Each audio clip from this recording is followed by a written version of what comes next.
Hey, everybody, I hope you're doing well. So, the government's reopened. Hip hip hooray. EBT restored. Yeah, not so fast. Due to the reports of fraud that have been discovered, they're now wanting the people who are receiving the EBT, aka SNAP benefits, to reapply.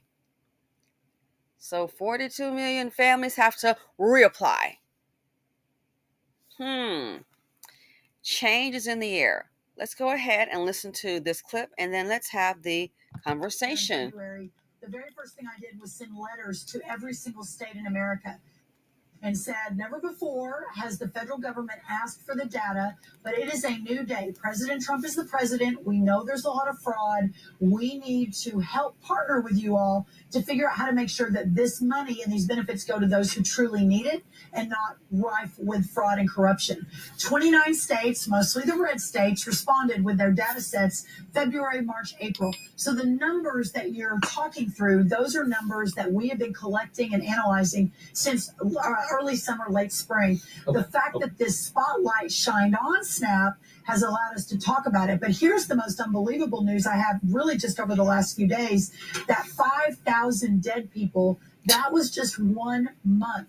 The number is closer to 186,000 deceased men and women and children in this country are receiving a check. Now, that is what we're really going to start clamping down on. 500,000 are getting two. But here's the really stunning thing. This is just data from those 29 mostly red states. Can you imagine when we get our hands on the blue state data, what we're going to find? It's going to give us a platform and a trajectory to fundamentally rebuild this program, have everyone reapply for their benefit, make sure that everyone that's taking a taxpayer-funded benefit through SNAP or food stamps, that they literally are vulnerable and they can't survive without it. And that's okay. So that's what's going down. And I thought about it. So this is going to be, who does not see this as being problematic for those individuals? Do you think they're going to get everybody processed in, I don't know, maybe a couple of weeks? I don't see it happening. You could have those workers working around the clock 24/7. You really think they're going to get everybody processed? So what is going to happen if the people have to reapply? Again, whatever it's like the credit limit on your card. If your credit limit is 7,000, let's say it's 5,000, and you have a balance of $4,899, that's what you've got. So you may have what, $101 left. Whatever you have on that EBT card, call the electronic benefits transfer, which is kind of a weird name for it, but okay. That's what you have until they get you processed, get those people processed. So what is going to happen? Imagine in this country to have 42 million people are applying for these benefits. Imagine having all these people to stop and reapply. You gotta be kidding me. To have all these people stop and reapply in December? Do you think they're going to get everybody processed in December? I think not. I don't even think it is humanly possible. And this may be where those bots come in to perform certain functions. I don't know if eligibility is going to be one of them. So what is going to happen? You're going to have people waiting, not waiting for a haircut, not waiting for mani and pedi. You're going to have people, someone, I'm afraid there's going to be a lot of people, may end up being hungry, waiting for food, waiting for a SNAP application to be processed. So if they're applying in December, there's no way they're going to get all these people, tens of millions of applications processed. It's just not going to happen. It's not realistic. So then what Well, maybe they'll get to them, and I don't know, in January. Again, do you know how long it took to get this many people onto the program? 42 million families on the food stamp program, and now 10 those people have to reapply. So once again, it's like two step forwards, one step back. Now you're going to have more people, and it's really bad for the ones who really need it, facing food insecurity. It's really bad for the ones who really, really need it, facing food insecurity.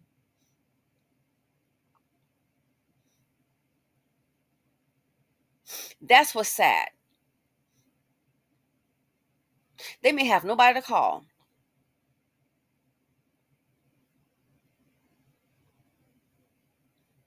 Nobody to call in a jam. And we're talking food here, not something that you want to do or choose to do. You ever been in a jam? I've been in a jam before. Oh, yeah. You think? I was in a jam recently with one of my homegirls. I said, "Oh, I got this going. Great, great, great. I'm kind of putting out here, financially." I said, "Let me try to hold on to this right here. Making some moves, a lot going on, which I really can't say." One of my homegirls, she's like, "Well, go ahead and do that," you know. And I didn't want him to know it's my business. So what does she do? I said, "Yeah, I already did," and it wasn't like it wasn't going to be life or death, just so we're straight. She's like, "Girl, just do it." Next thing I know, I get a thing on my phone. What does she do? She just sent me $1,000. Girl, we had that kind of friendship, and I was like, okay. So, how many people in this day and age can even find somebody to do that? And we're not talking, and I'm talking about for like food is a necessity.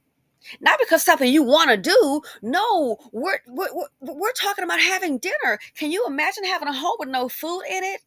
I thank God I've never experienced that. I hope I never do. But can you imagine?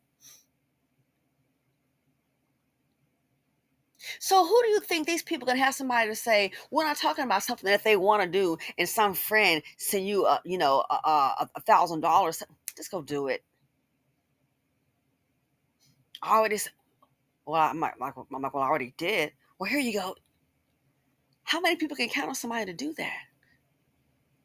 My sister has my back. We're close like that.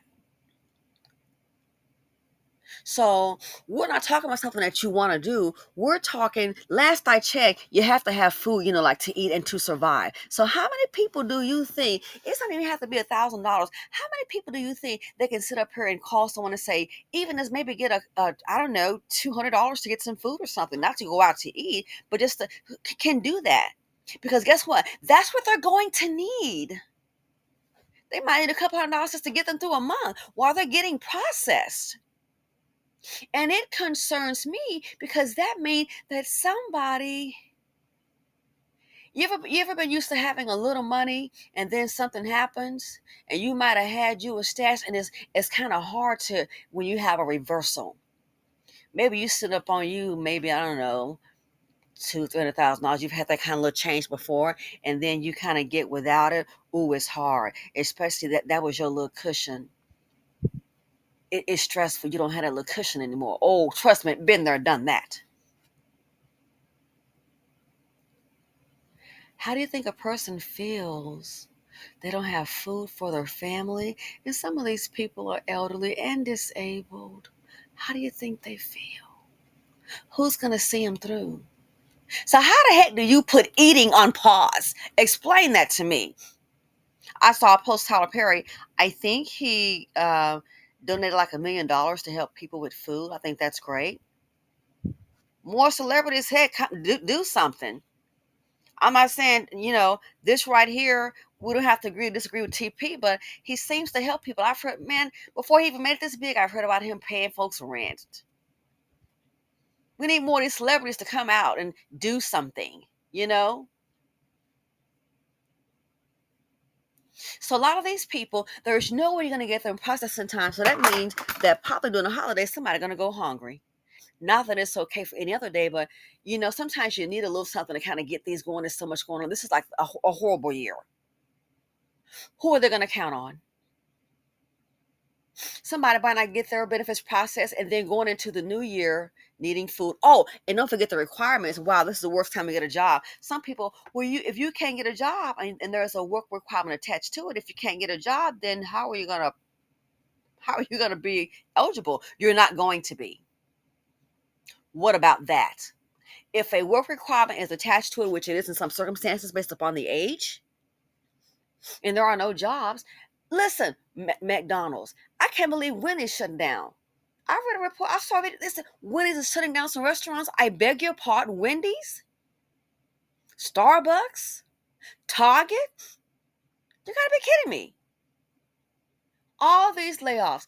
More people are gonna need these programs. So a work requirement. How can you qualify if you can't even find a job? How? How is it possible? So what are people going to do then?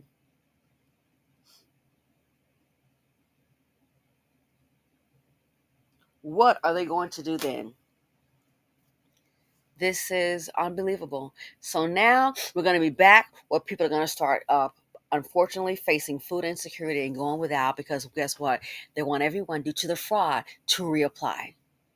How many of those people can call somebody? Doesn't have to be $1,000 to get a couple $100 to feed them, get them through.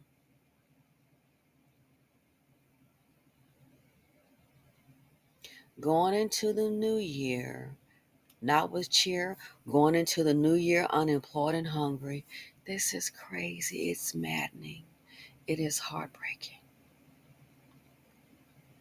This lets me know that some people are going to be going into the new year and they'll be going into the new year home, unemployed and hungry. Let me know what you all think. How are they going to get all these people processed? It may take months. Thanks for watching. Feel free to comment, like, subscribe, and share them out.